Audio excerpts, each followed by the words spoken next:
তথ্য প্রযুক্তির দিক দিয়ে জাপান একটি অতি উন্নত দেশ, তবে শুধু এক্ষেত্রেই নয়, সারা পৃথিবীর থেকে অন্যান্য বহু ক্ষেত্রে আলাদা। কি সেইগুলি? চলুন আজ আমরা জেনে নেব অদ্ভুত এবং অভিনব তথ্য যা জাপানকে অনন্য করে তোলে। সবজির স্যুপ হোক বা নুডল স্যুপ, আমরা সারা জীবন স্যুপ পান করেই এসেছি, কিন্তু জাপানে মানুষেরা এই নুডল স্যুপ পান করার পাশাপাশি স্নান করার কাজেও ব্যবহার করে থাকে। আবার সারা পৃথিবীতে যেখানে গ্রিন লাইট ব্যবহার করা হয় ট্রাফিক সিগন্যালিং এর কাজে, সেখানে জাপানে ব্যবহার করা হয় ব্লু লাইট। বন্ধুগণ, জাপান এমন একটি দেশ যেটি নিজের অদ্ভুত কিছু অভিনব কার্যকলাপের জন্য চিরপরিচিত। তো আজ আমরা আলোচনা করে নেব এমন কি বিশেষত্ব আছে যার জন্য জাপান অন্যান্য দেশের থেকে আলাদা। তবে তার আগে আপনি যদি এখনো পর্যন্ত আমাদের চ্যানেলটিকে সাবস্ক্রাইব না করে থাকেন, তাহলে এখনই সাবস্ক্রাইব করুন আর এই রকম তথ্য সবার আগে পেতে পাশে থাকা বেল বাটনে ক্লিক করুন।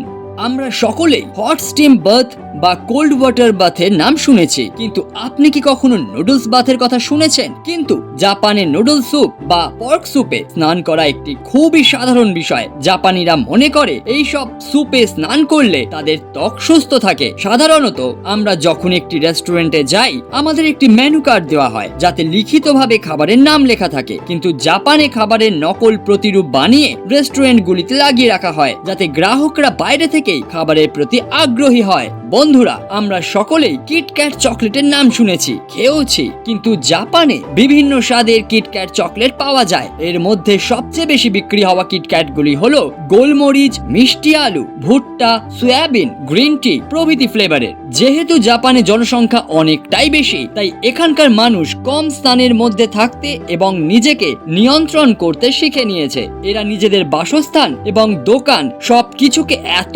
সুন্দরভাবে অপটিমাইজ বা গুছিয়ে রাখতে পারতো যে ফ্রিজে থাকা গোল তরমুজও তাদের অপছন্দ হতে শুরু করে। 1978 সালে একজন জাপানি গ্রাফিক ডিজাইনার চৌকো আকারের তরমুজ আবিষ্কার করেন। এটি এই দেশের কৃষকদের এতই ভালো লেগে যায় যে তারা এরপর থেকে তরমুজ একটি বিশেষ বাক্সের মধ্যে ভরে চাষ করতে শুরু করে। ট্রেনে বা মেট্রোতে যাতায়াত করার সময় আমরা প্রায় রুটিন অফিসারদের কাজ করতে দেখি, কিন্তু তারা মূলত ট্রেন বা মেট্রো চলাচলের কোনো সমস্যা হয় কিনা তা দেখাশোনা করেন। কিন্তু জাপানে এইসব অফিসারদের একটি অদ্ভুত কাজ করতে হয়। এদের পিপল পুশার্স বলা হয়। এদের কাজই হলো মানুষকে ধাক্কা দেওয়া। ট্রেনে বা মেট্রোতে যাতে সব যাত্রী ঠিক সময় মতো নিজের কাজে যেতে পারেন, তার জন্য এই ব্যবস্থা। আমাদের দেশে তো ট্রেন লেট হওয়া একটি সাধারণ বিষয়। আমাদের দেশে ট্রেন গড়ে 53 মিনিট লেট হয়, কিন্তু জাপানে ট্রেন সর্বাধিক 54 সেকেন্ড লেট হয়।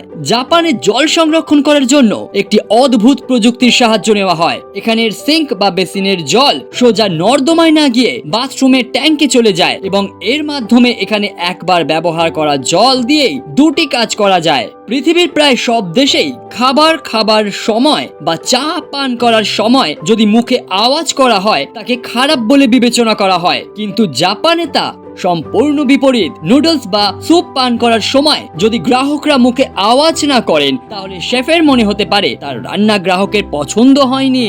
জাপানি সংস্কৃতিতে যতটা পারা যায় তারা চেষ্টা করে নাম্বার 4 কে উপেক্ষা করে যাওয়ার, কারণ তাদের কাছে এই নাম্বার খুব দুর্ভাগ্যের প্রতীক। তাই জন্য জাপানে নাম্বার 4 সম্বন্ধিত যা কিছুই আসে তা তারা এড়িয়ে যাওয়ার চেষ্টা করেন। পুরো পৃথিবীতে মেয়োনিজকে স্যান্ডউইচ বা বার্গারের ভিতরে দিয়ে খাওয়া হয়, কিন্তু জাপানে মেয়োনিজকে আইসক্রিম বা প্যানকেকের টপিংস হিসাবে ব্যবহার করা হয়। অফিসে কাজ করতে করতে যদি আমরা ওয়ার্কিং টেবিলে ঘুমিয়ে পড়ি, তা সত্যিই অস্বস্তিকর, কিন্তু জাপানে এরকম করলে সেই কর্মচারীকে পরিশ্রমী বলে গণ্য করা হয়। পৃথিবীর সব স্থানে 3 রকমের বা 3 রঙের ট্রাফিক লাইট ব্যবহার করা হয়, লাল, হলুদ এবং সবুজ, কিন্তু জাপান একমাত্র দেশ যেখানে সবুজের জায়গায় নীল আলো ব্যবহার করা হয়, কারণ জাপানে নীল এবং সবুজ দুটি শব্দের জন্য নীল কথাটি ব্যবহার করা হয়। আগে জাপানেও ট্রাফিক সিগন্যালের জন্য সবুজ আলো ব্যবহার করা হতো, তারা তাকে নীল বলতো। তারপর 1973 সালে এই বিভ্রান্তি ঠিক করার জন্য তারা